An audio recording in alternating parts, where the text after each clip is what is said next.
Hey guys, I'm Mr. Hark. Before the story starts, I want you to see two clips. The first looks like shaky dashcam footage on a quiet forest road. A tall, dark figure steps out of the trees and crosses the road in a few calm strides. The driver brakes hard, the camera jerks. Then the figure pauses for half a second, like it knows it's being watched. The second clip is filmed on a sunny power line cut in the Pacific Northwest. The video is low quality, but the shape is clear, broad shoulders, long arms. It doesn't run, it just watches. Then it steps forward. Right after that, you hear one deep whoop in the distance. Now here's the scary part. Those exact places are tied to a 92-year-old widow who says this happened to her 10 times across her life, and it started right after her husband died. One small thing: like, subscribe, and share this with a friend who laughs at Bigfoot stories. All right, let's begin. I know what people think when a 92-year-old widow says she spent 40 years being watched in the woods. I can see it on their faces. The little smile that isn't a smile, the careful nod. Sometimes I even hear it when they think I'm out of earshot. Words like imagination, grief, old age. That is fine. I lived most of my life with people not believing me. You asked me for the one moment when I knew it was real. I can't give you one. It never came like that. It came in steps, footsteps mostly, sounds, smells, little things that, by themselves, you could shrug off. But they did not stay by themselves. They built up like layers of bark on a tree, until one day I woke up and realized my whole life had been wrapped in it. And for some reason I still do not understand, it did not forget me. My name is Evelyn Marr. I was born in 1933. I have lived almost all my life on the west side of the Olympic Peninsula, out toward Forks. People usually know that town now because of some vampire books. When I was young, it was just rain and logging trucks and elk on the road. I married a logging man, like a lot of women did back then. His name was Calvin, but everyone called him Cal. We got that little cabin at the end of an old spur road as a cheap place at first, then stayed. It was just far enough off the main road that you felt alone, but not so far that you needed a helicopter to reach it. That was my world. The cabin, the creek, a few dozen yards behind it, the ridge rising up behind the trees, and a strip of power line cut through it all, like a scar of open sky. I am not a storyteller. I worked, I cooked, I split wood, I wrote down the weather and what I needed from town. I liked records, numbers, dates. It made me feel like things were in order. That is probably why I started writing things down even when I did not understand them yet. Cal died when I was 52. I still have trouble saying that out loud even now. I can say 92 easy, but 52 feels like another person's age. That was the year everything cracked open. He went fast. Heart attack. One of those weeks where you are more in town than at home. Hospital, paperwork, funeral, people in dark clothes saying, if you need anything. Then they all go back to their own houses and you come back to yours. I remember the drive home after the funeral more clearly than the service. It was late afternoon. The sky was that flat gray that never really becomes night on the peninsula. It just sinks into more gray. The wipers squeaked every few seconds. I think the radio was off. I do not remember any music. When I pulled up the spur and saw the cabin, the porch light was still burned out. I had been meaning to change it for weeks. There were puddles in the ruts. A jay yelled at me from somewhere in the alders, that harsh sound they make, like they are complaining to the world. Inside the cabin, it was quiet. Not peaceful quiet, just the kind that presses on your ears. I turned on the kitchen light and stood there with my coat still on, my purse on the table, staring at the two mugs by the sink. One with a chip on the rim, his. One plain, mine. I cried a little, not much. I was more tired than anything. At some point, I turned the radio on just for noise. I made tea, poured it, did not drink it. The whole time I was thinking about practical things. Insurance, his tools, whether to sell the truck. That is the way my mind works when I am scared. I go to lists. It was full dark when I finally turned the radio off. The quiet came back in. The creek was loud from rain, a steady rush behind the house. I remember thinking, at least the power is still on. That meant I could leave a light in the hallway. I went to bed early, not to sleep, just because I did not know what else to do. I lay there on my back, staring at the ceiling, listening to the rain. That is when I heard the footsteps. It started as a weight in the sound. The creek is like a blanket. It covers little noises, But sometimes when a deer crosses the yard or a person walks up the path, you hear a different rhythm under it. A thud and a stick crack. Heavy, slow. This was heavier than any deer. I remember my first thought. Neighbor, I told myself. Maybe Mart from down the road coming to check on me. People did that then. Or someone from church. I held on to that idea hard. It kept me from panicking. The steps came up through the yard, not rushing, not trying to be quiet, just steady. The mud will take a certain kind of sound. Wet weight.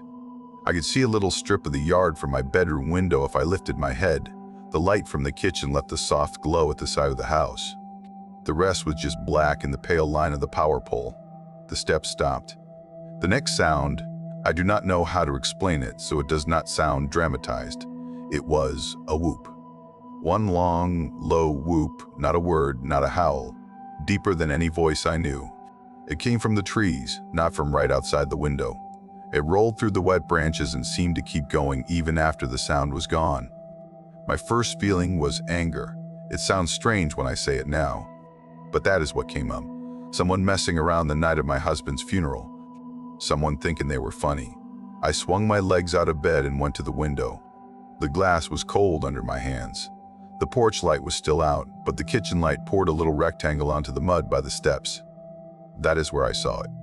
At the tree line where the lawn ended and the dark began, there was a shape. Taller than the porch roof, broad, not hunched like a bear standing up, upright, but not like a man either. I did not see eyes. I saw a shoulder line and a head, just a little darker than the dark. I remember the way my heart slowed down, not fast, slow, like it was taking longer between beats. I told myself, you are tired. You are seeing what you expect to see. A shadow, a tree.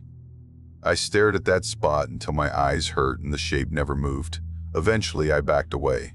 I slept with the hallway light on. I do not remember actually falling asleep, just that my body finally shut down. In the morning, I told myself I was going to go right out there and show myself it was nothing. That is what I had always done with noises in the night. Check. Confirm. Move on. The yard was mud and standing water and small twig litter from the storm.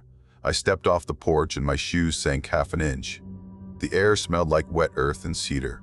And there, in the mud just off the bottom step, were Cal's boots. His work boots, the ones he had worn almost every day. I knew exactly where I had left them. I had set them inside the door on top of a folded feed sack before we went into town that last time. They had mud on one side from where he had been out at the woodpile a week earlier. I had meant to clean them. Now they were side by side in the yard. Mud all around them, no mud inside. The laces were still double knotted, just how he left them. They were not thrown. They were placed, toes pointed at the tree line. I stood there for a long time, the cold going through my nightgown, looking at those boots. That was the first thing I wrote in the notebook that was not about weather. We always had a notebook on the counter. We called it the weather book, but it was more than that. Rain totals, dates for planting, when the first frost hit, when the creek got high. Cal started that habit. I took it over without thinking. The day after the funeral, I opened it and wrote, "Strong rain all night. Heard something walking around the yard. Boots moved somehow." Then I closed it, like I had written something shameful. That notebook became my anchor. Whenever something odd happened, if I wrote it there between light drizzle and propane delivered, it felt less like crazy talk and more like data. I guess that is the word. I wasn't trying to build a case. I was trying to stay sane. At first, the odd things were small. A feeling that someone was standing just at the edge of the yard when I brought in firewood. But when I looked, nothing was there. A smell once when I took garbage to the can by the shed. Wet dog and something sour, like old meat. It was gone as fast as it came. I wrote it down. Brief smell by shed. A few nights that first year I woke up certain I had heard something knock, like a fist on wood. But I told myself it was branches in the wind. The ridge behind the cabin catches gusts and throws them down weird. You can hear things crack up there that sound closer than they are. I kept living. You have to remember that part. There is always a tendency, when people hear a story like this, to imagine every day was horror. It wasn't. Most days were ordinary. Canning, mending, trips to town, church on Sundays. Checking the creek for flooding. A movie on the small television if the reception cooperated. If it had been constant, I think I would have had to leave sooner. It was the fact that it gave me space, then came back, that made it worse. I was 56 the first time it answered me. I say it now. Back then, I did not have any word. I just knew there was something up on the ridge that was not behaving like bear or cougar. It was late afternoon, early fall. The air had that dry edge you get after a stretch of clearer weather. I was out by the woodpile with the axe, working through a round that did not want to split. The kind of stubborn log you start to take personally. The creek was low. I remember that because there was less background noise than usual. I could hear chickadees in the alder, a truck on the distant highway, the tick of the axe head when I set it down. Then I heard 3 knocks. They came from up on the ridge, not echo. 3 clear, hard cracks, wood on wood. Just like someone took a club and hit a tree trunk. Evenly spaced, not far apart like a hammer. Farther, a slow, steady rhythm. Knock, knock. I stopped swinging. I was sweaty and mad at the wood and tired of being alone, and for some reason I did something I still think about. Without thinking, I raised the axe and brought the flat of it down against the splitting stump 3 times.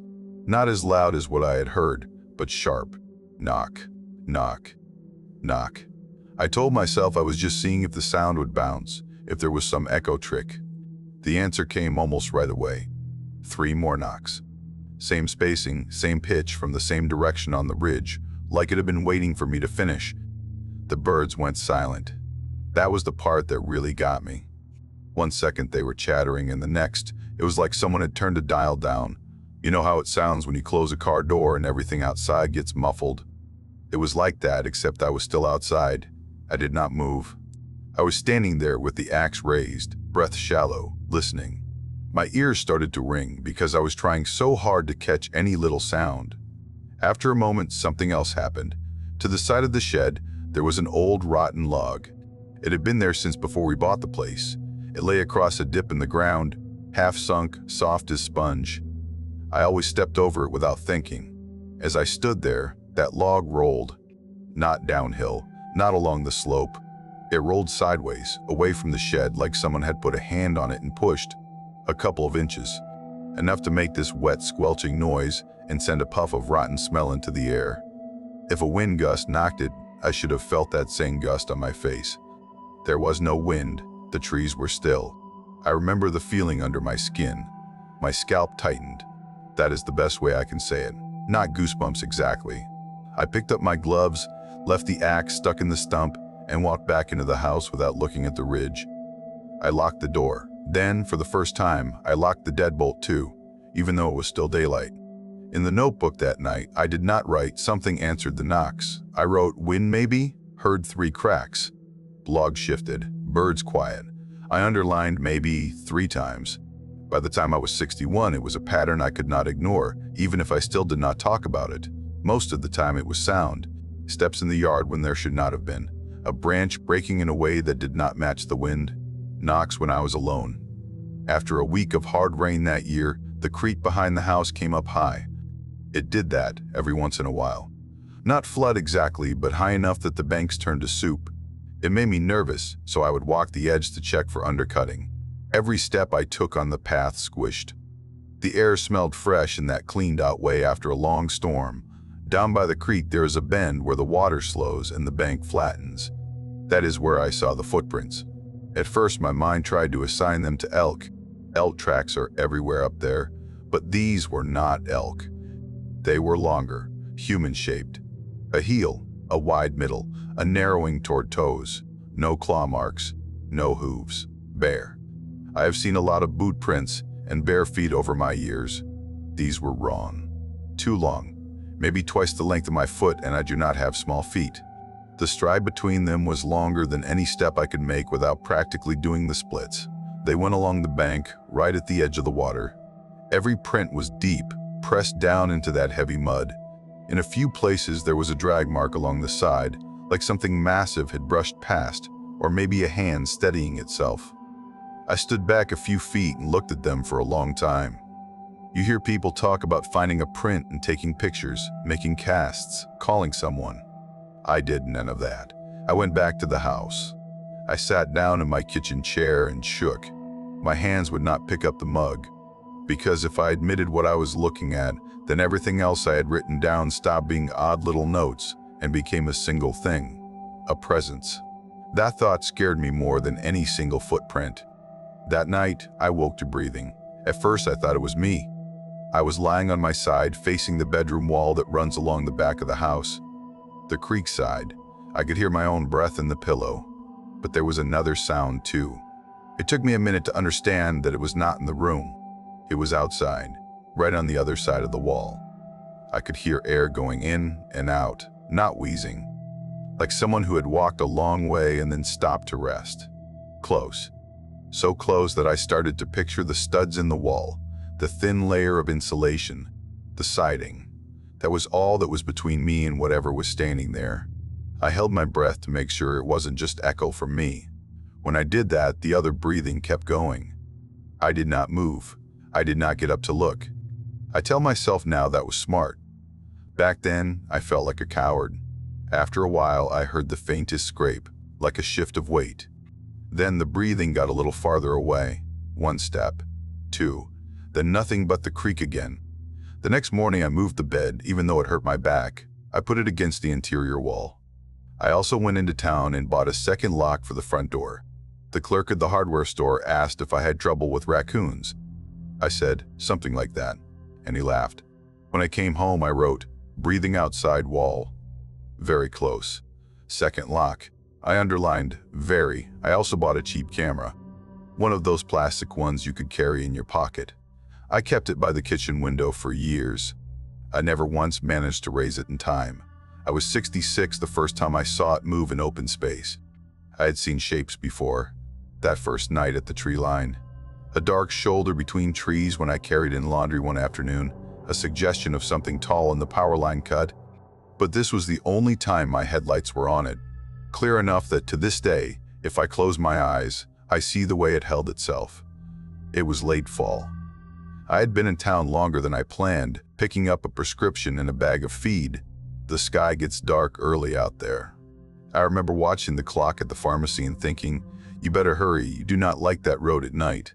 I did not even know why yet. Just a gut feeling. By the time I turned off the highway onto the smaller road toward the cabin, it was full dark. No streetlights, just the narrow cones from the truck. The road curves a bit, and there is a stretch where the trees pull back almost like a little meadow. That is where it crossed. 1 second the road was empty. The next there was something walking across it from left to right into the power line cut. It was upright, not running, not hunched, just striding. Tall enough that its head and shoulders filled most of the beams. I did not see fur detail. The light hit it and got swallowed. Dark brown, I think. Maybe. The legs were thick, the arms long, hanging low. I hit the brake before I even knew I had done it. The truck jolted. My seatbelt dug into my collarbone.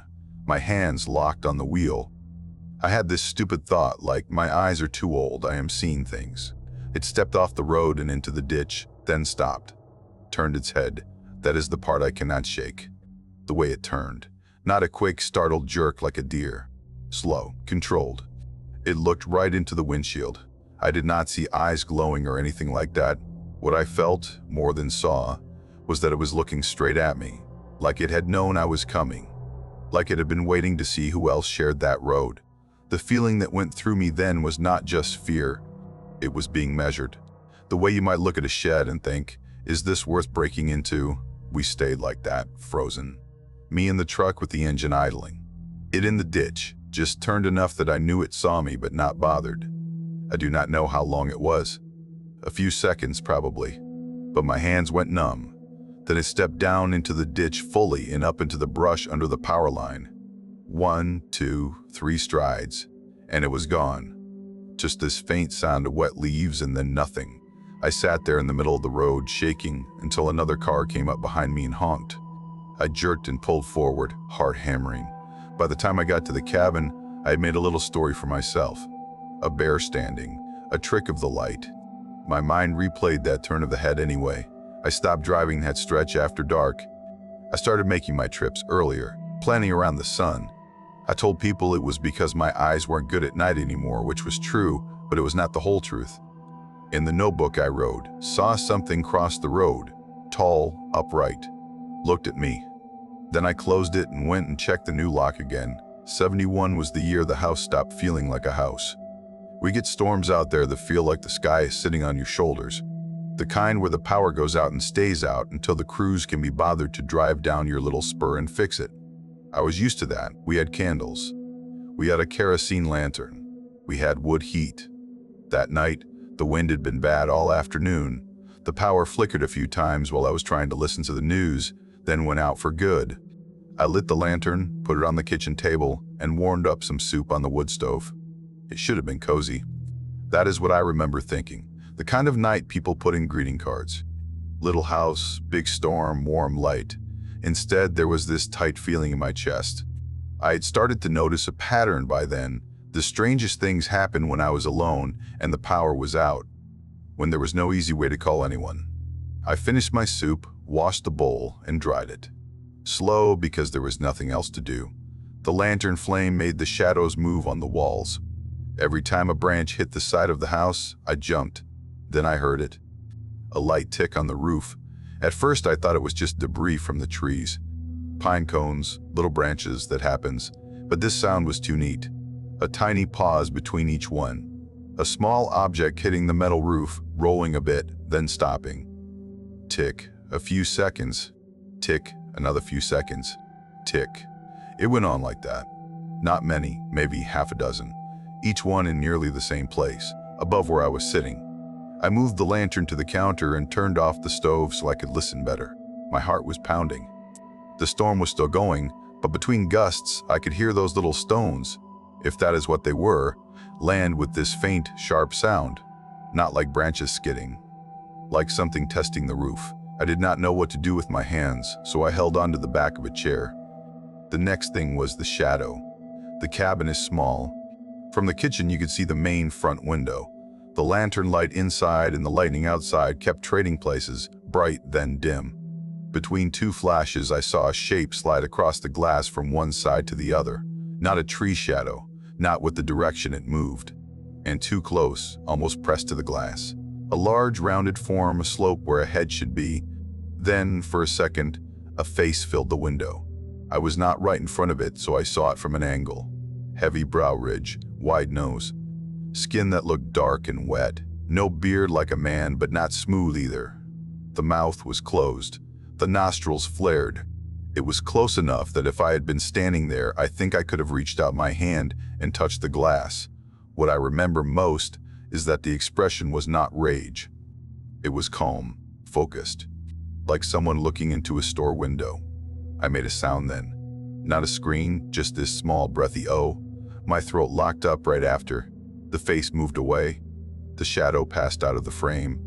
The next flash of lightning showed nothing but rain on the glass. I did not go to the window. I turned the lantern down low, sat on the floor with my back against the interior wall, and waited for morning. I must have dozed off because my hips ached when I finally stood up. When it got light, I went outside. The ground was still slick. I walked to that front window, my slippers soaking through, and there on the outside of the glass were marks. Almost like someone had pressed a dirty hand or face there and dragged slightly. They caught the morning light.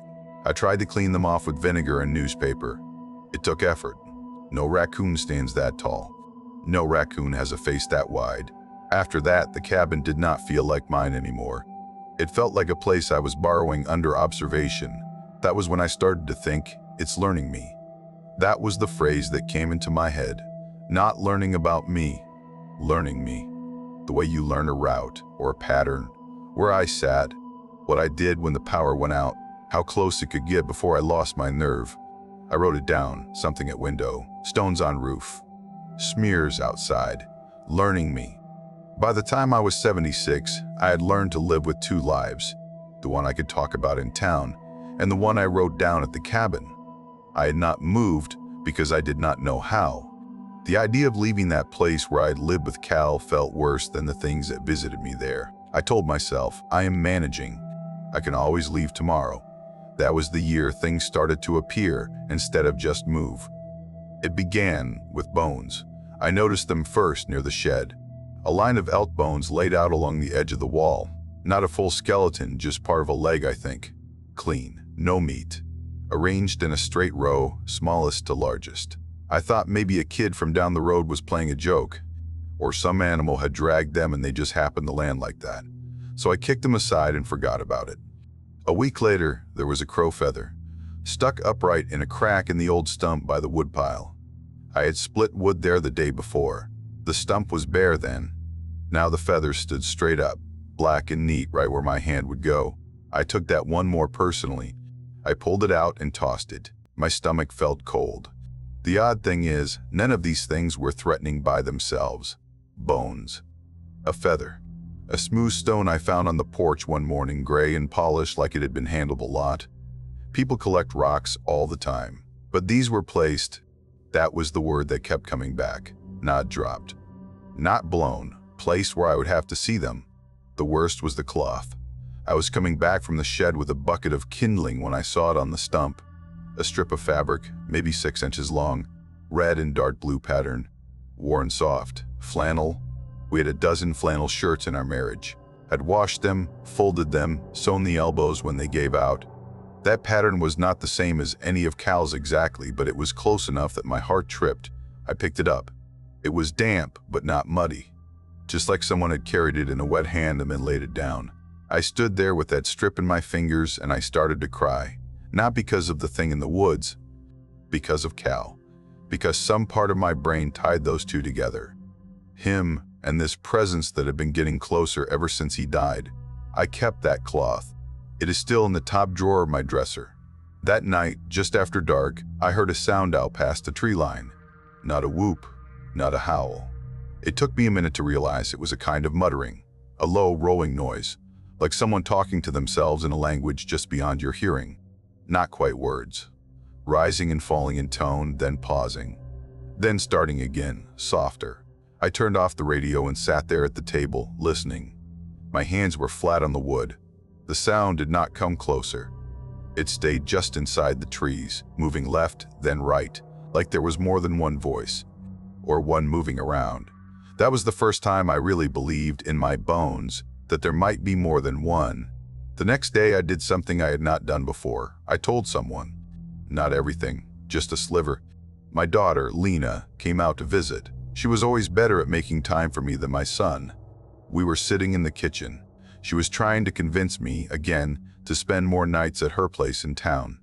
She had that careful tone like I was porcelain. She asked how I was sleeping, and out of nowhere I said, "Something out there knows our names." As soon as I said it, I wanted to pull the words back into my mouth. I saw her eyes flicker. I saw the little worry line she gets in her forehead. "What do you mean, Mom?" she asked. I shook my head, looked down at my tea. "Never mind. The woods are just loud sometimes." She let it go, but the phrase stuck between us like a splinter. Later, when I heard the muttering again, I tried to imagine those sounds forming my name. Her name. It made my skin crawl. My son Wade took after his father in some ways and not in others. He had Cal's size and blunt way of talking. He did not have his quiet. Wade does not like what he calls nonsense. He thinks the world is what it is, and if you cannot see it or hit it with a hammer, it does not matter. Or he used to think that. He started hearing about my notes from Lena. She worries in a more organized way.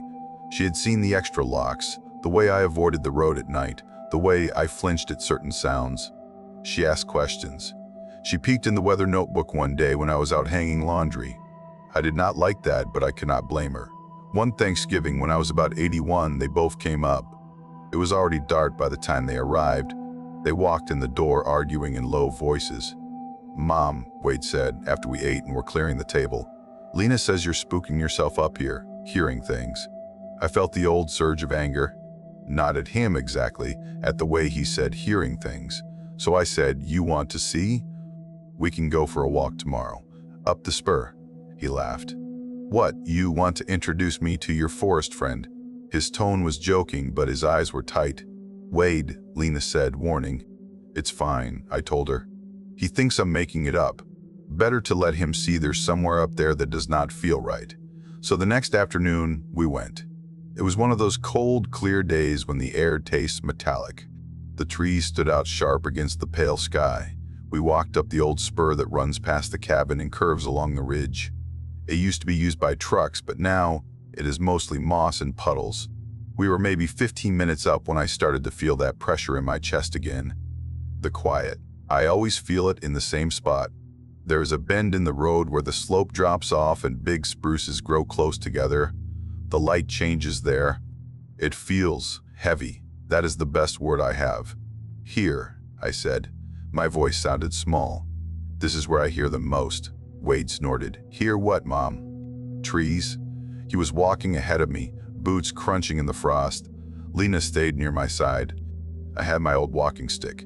Then Lena said, Wade, look. He stopped. We all did. Up above us, 10, maybe 12 feet higher than Wade could reach, there were branches broken, fresh, bright wood exposed under the bark, snapped clean in places no normal man standing on the ground could get a hand on. They were not wind shears. I have seen those after storms. Those are jagged and random. These looked like someone had taken each branch and forced it down until it gave way. They were at a height that made me think of arms. We all tilted our heads back, staring. The forest around us had gone very quiet. No bird sounds, no breeze. What did that? Lena whispered. Wade opened his mouth to say something. I saw the words forming. Bear. Storm. A joke. He did not get the chance. There was a sound in the brush off to our right. Not a twig, not a squirrel. A heavy, fast crashing, like something big moving on purpose. Then the smell hit us. Wet fur, mud, and under it a sour, meat gone bad note that made my stomach clench. Like garbage left too long in the sun, but colder somehow. Whatever it was came in fast, not right at us, just toward the road. The brush shook. Small branches snapped. I grabbed Lena's arm without thinking. Something large broke out of the trees, maybe 20 yards away. I saw dark mass, movement, arms back. It stopped at the edge of the spur. It did not come onto the road. It stood there, half in shadow. I could feel the weight of it, the way the air seemed to press around it. It let out a sound I felt more in my chest than heard. Not a roar, more like a sharp exhale. Wade took one step forward, then stopped, like he had hit a wall. He is not a man who scares easy. I saw his face then, pale under his cap. His jaw was clenched so tight I thought his teeth might crack. I do not remember exactly how long that moment lasted. It did not charge. It did not walk away. It just held there, showing that it could be that close without our consent. That is what it felt like. A display. A bluff, like you see with big animals, only this one knew exactly where to stop. Then, just as quickly as it had come, it turned. There was a sweeping motion, the brush parted, and it went back into the trees, still moving fast. The crash of it faded as it went downslope.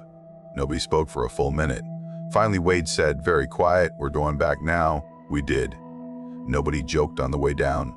Lena kept looking over her shoulder. I watched the trail in front of my feet, making sure I did not trip. Back at the cabin, Wade went straight to the kitchen and poured himself a drink with shaking hands. He is not even much of a drinker. He downed it and stared at the counter.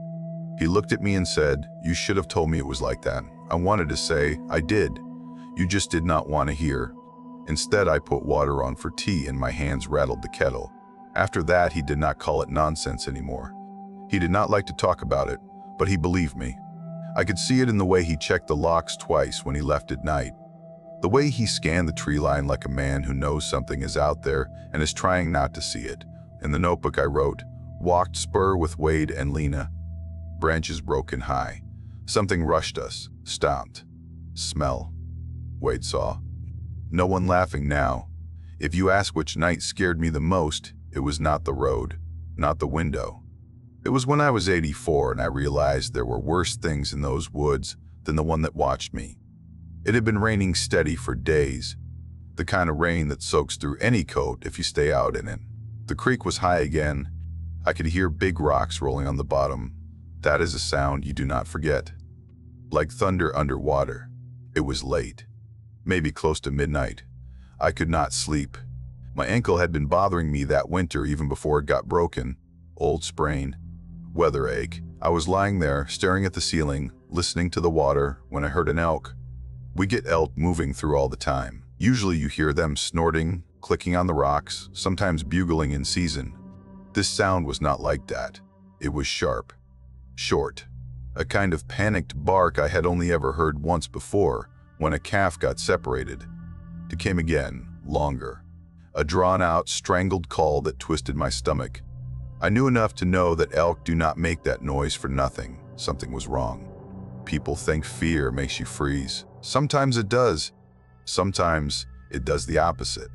It makes you move before you think. I swung my legs out of bed, grabbed my coat and my flashlight, and went out. I did not stop to think about my age or the fact that it was night. I just knew there was something in trouble down there, and some stupid part of me thought, if it is tangled, maybe I can help. The air hit me cold and wet. The ground was slick. The beam of the flashlight shook in my hand.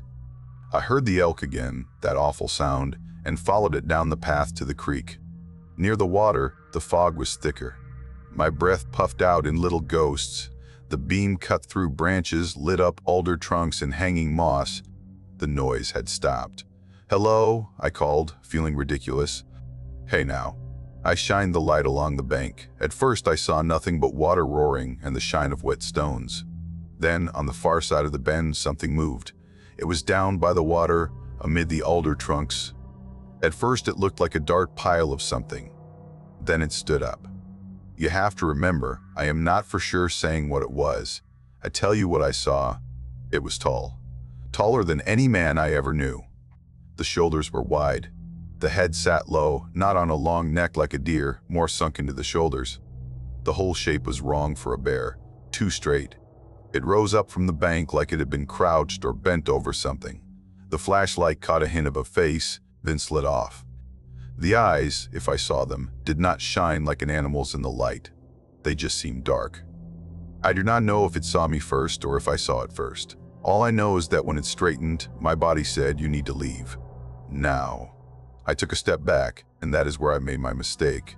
My heel hit a slick rock, the kind that has a thin layer of algae on it. My foot went out. My whole weight came down sideways. I heard the crack before I felt the pain.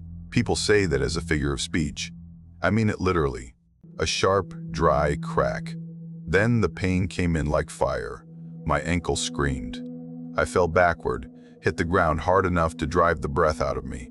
The flashlight flew from my hand and landed bean down in the moss, throwing a weird sideways light. For a second, all I could do was lie there, mouth opening and closing like a fish, trying to suck air. The world narrowed to that pain in my leg. When the breath finally rushed back in, it came out as a high, broken sound I did not recognize as my own. Somewhere in there, I realized the other sound had stopped.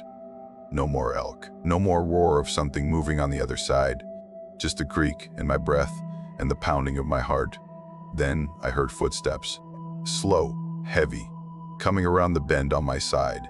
Not rushing. Each step placed with care on the wet ground. Closer.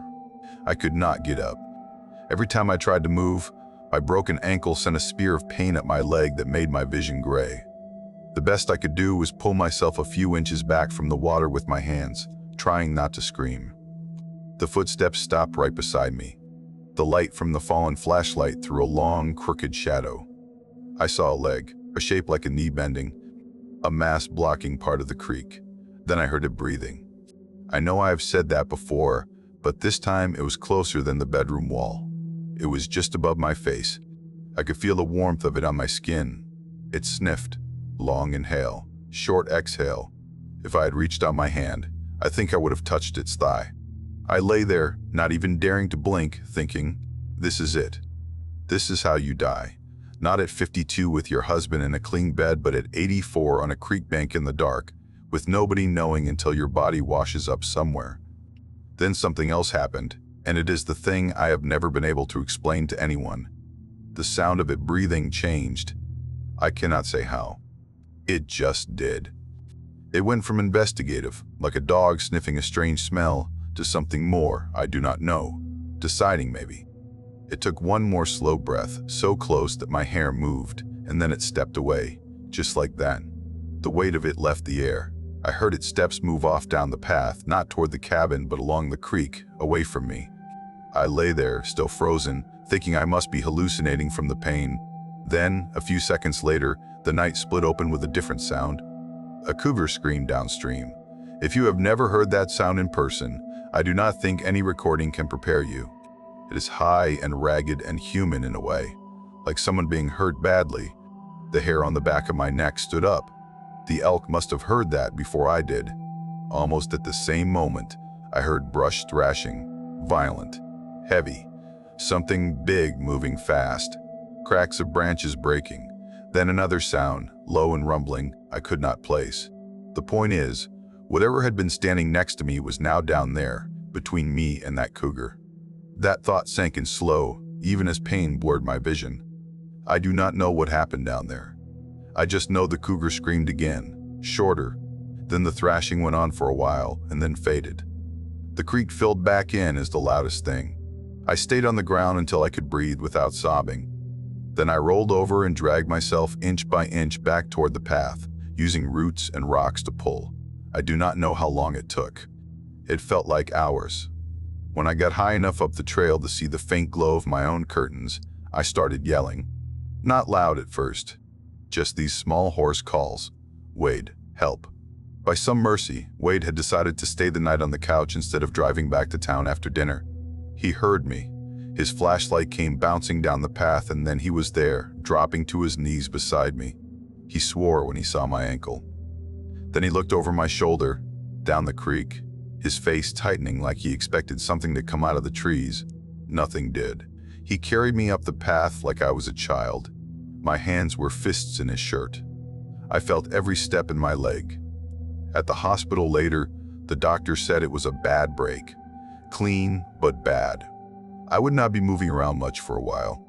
They put a cast on and gave me a walker for when I went home. Nobody asked why I had gone out to the creek in the middle of the night. I did not volunteer it. I did not tell them about the breathing, or the cougar, or the way something very big and very capable had stood over me and then, for reasons I do not understand, simply walked away. In the notebook, when I got back weeks later, I wrote as much as I could remember.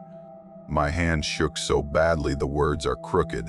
Broke ankle at creek, saw something stand, came close, did not hurt me. Cougar downstream. Noise, it left me. Why? That was the first time I wondered if it was not just watching me. If it was, in some strange way, guarding me, or guarding something about me it thought belonged to it. After the ankle, the conversation about me leaving the cabin changed tone. Before, it had been gentle pushing. Mom, you should think about moving closer to town. After, it was firmer. You cannot be out there all the time anymore. The broken bone gave them proof they could use. Not of the thing in the woods, of course. Of my age. I did spend more time in town, but I kept the cabin. It was paid off. It was where my life lived, in the smell of the wood and the scuffs on the floor. When I was 88, Lena convinced me to stay with her for most of the winter. I agreed. My ankle still complained in the cold. I slept in her spare room, looked at houses online I knew I would never buy, but I told her, clear as day, I want one last summer weekend out there. I need to say goodbye to that place on my own terms. She did not like it, but she said yes. On one condition, she came with me. She did not want me alone out there. So in late summer, when the days were still long and the nights cool, we drove out with her little car loaded. We had planned to sleep in the cabin, but when we opened the door and smelled the old dust and mouse droppings, it felt crowded, full of memories. I looked at the ceiling and thought of the breathing, the footsteps, the face at the window. I don't know if I can sleep in there, I admitted. So we pitched a tent in the yard. It was a nice tent, one of those tall ones you can stand in. She had air mattresses and real blankets, not just sleeping bags. She wanted to make it comfortable for me. We set it up a little ways from the cabin, near the line where the grass gets thin and the brush starts. The day was almost pleasant. We cleaned the cabin a little. We went to bed just after dark. The tent glowed a soft yellow from the little battery lantern she had hung. Outside, the night insects hummed. I could hear the creek stitching through it all. It almost felt normal. I remember lying there, listening to Lena's breathing next to me. She fell asleep faster than I did. I lay awake, counting my heartbeats, telling myself, it is just one more night. You have done 40 years. You can do one more. I do not know what time it was when I woke. The lantern was off. The tent was dark, except for the faintest gray at the top where the moonlight filtered through. The world was quiet in that thick way again. No insect sound, no frogs. Just the creak, distant and muffled. Something had pulled me out of sleep. A feeling. Then the wall of the tent pressed inward. It started as a gentle push, like someone leaning their hands slowly against the fabric from outside. The side nearest our heads bowed in a few inches. The nylon whispered as it moved. For a second, half asleep, my brain tried to make it wind. But there was no gust. The trees outside were still. Only that one panel pushed in, right where we lay. The pressure increased. Not a blow, not a sudden shove. A slow, testing lean. The way you might press your palm against a door to see if it will give. The fabric came in far enough that it brushed the top of my blanket. I could see the outline of something broad behind it. Not detailed, just mass. Beside me, Lena shifted and sucked in a breath. I felt her whole body go rigid. Then 4, maybe 5 lines appeared in the fabric, moving down. I understood, in this weird detached way, that I was watching fingers, long fingers, dragging slowly along the outside of the tent from top to bottom, right over us. The material hissed under them. The lines were spaced wider than my hand. They went all the way down to where the wall met the floor, then stopped. For a second, the pressure held. The tent canvas pulled tight. Then it released. The wall snapped back into place. The air inside puffed a little with the change. I could hear Lena's breath. Shallow, quick, about to turn into a sound, a yelp, a cry. I did not think. I just reached over in the dark and grabbed her hand. Hard. I squeezed until my own fingers hurt. Without saying a word, I squeezed a pattern we had used when she was a little girl and woke from a nightmare. 3 times. It meant, I am here. Then I held on, not letting her pull away. I could feel the message in the silence. Do not make noise. Do not act like prey. Outside, there was a faint scuff. Something moving along the tent. The fabric shivered again, lighter now, like the brush of knuckles. Then footsteps, soft but heavy, moving away into the yard. We lay there in the black, holding hands like that for a long time. I did not move. Finally, sometime toward dawn, I must have drifted off because when I opened my eyes, the top of the tent was pale with morning. We did not talk about it right away. We made coffee on the camp stove. We stood outside and pretended to admire the light on the ferns. Then Lena walked over to the tent wall where it had bowed in and ran her fingers along the nylon. There were faint marks in the dew. She looked at me. Her face was different. Something in it had cracked.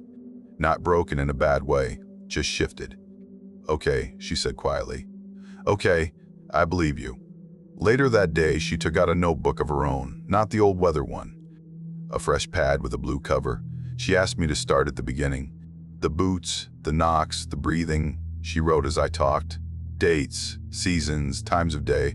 She asked questions, not the kind that doubt you, the kind that want to understand. I did not like remembering some of it. My hands shook, even though the sun was out and the birds had started up again. But speaking it aloud, to someone who finally accepted it, felt like a kind of relief too. She kept that notebook, brought it with her when she visited, added to it when I remembered details, treated the whole thing like a patience chart. It took me a while to realize she wasn't just helping me. She was documenting something bigger, not trying to prove it to the world, just making sure it did not vanish when I did. By the time I was 92, the cabin was more memory than home. I still went out, but not as often. My ankle never quite forgave me. It aches in the rain, and out there, that means it aches most days. Wade and Lena checked on the place, kept the roof sound, made sure no trees had come down across the road. I thought for a while that maybe whatever had been watching me had moved on. Years went by with nothing more than the vague feeling you get when you think you see something in your peripheral vision. I almost convinced myself I had made more of it than it deserved. Then Lena found something among Cal's old things. It was one of his notebooks, not the weather book. A smaller one, leather-covered, that had slipped behind a dresser and sat there for decades. She brought it to me one afternoon and set it on my lap like it was fragile. "Mom," she said, "you should read this." My hands were slower by then, but I opened it. Most of it was ordinary. Work notes, measurements, lists of things he needed to fix on the truck. But near the back, there were some entries that made the hair on my arms stand up. He had seen them. He did not write the word Bigfoot. He never would have. He wrote tall ones and shadow men. He mentioned hearing knocks up on the ridge while working on the spur, seeing a shape cross a logging road at dawn, smelling that same wet, sour stink near a half-buried deer. One entry, from a winter before he died, was different. Longer, snow-deep. Heard them closer tonight. Sounds like talking. Left scraps out by the stump. Meat, bread. Something took it. Not coyotes. No tracks, I know. If they are people, they're the strangest I ever met. If they're not, I don't want to know. But I think they remember kindness. Or food. He never told me any of that. Not once. He went to his grave with that whole side of his life folded between those covers. I sat there reading, feeling this mix of anger and understanding wash through me. On one hand, how could he carry that alone, knowing what it might mean for me? On the other, I knew exactly how, because I had done the same thing for years with our children. I looked at Lena. Her eyes were shiny. "So it wasn't just you," she said. "Whatever this is, it started with him. Maybe even before." That notebook woke something up in me. I realized I did not want to die with the story only half told. Not for the world, for myself. I wanted to look whatever had shared my life in the face one more time and say my piece. So I told them I want to go to the ridge one more time. All the way to the power line cut. Wade shook his head. "No way, Mom. That trail is rough, your ankle." "I am 92, I said. "If I want to break the other one, that's between me and the dirt. I am not asking to go alone. I am asking you to walk with me." It took a while. There were a few arguments, some tears from Lena. But in the end, they agreed. We picked a day the forecast said would be clearer. Out there, that means less rain, not none. When we got to the cabin that morning, the yard looked smaller than I remembered. That happens with age. The scale of things shifts. The shed was there. The stump. The old rotten log. More collapsed than log now. The trees looked just as big. We set out mid-morning, hoping to be back before evening. I had my stick. Wade walked on one side of me, Lena on the other, like bodyguards escorting a very slow prisoner.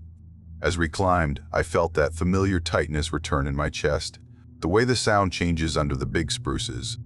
We reached the bend where the branches had been broken all those years ago with Wade. They were older now, the breaks weathered and dark. New growth had filled in some of the gaps. I stopped anyway. My ankle throbbed. "Give me a minute," I said. They waited. Wade kept shifting, scanning the trees. Lena was looking at the ground, at old tracks from deer and elk hardened in the mud. I looked ahead, toward the opening I knew was coming. The power line cut. When you step into that cleared strip, it always feels like stepping out of a tunnel. The sky opens, the air moves differently.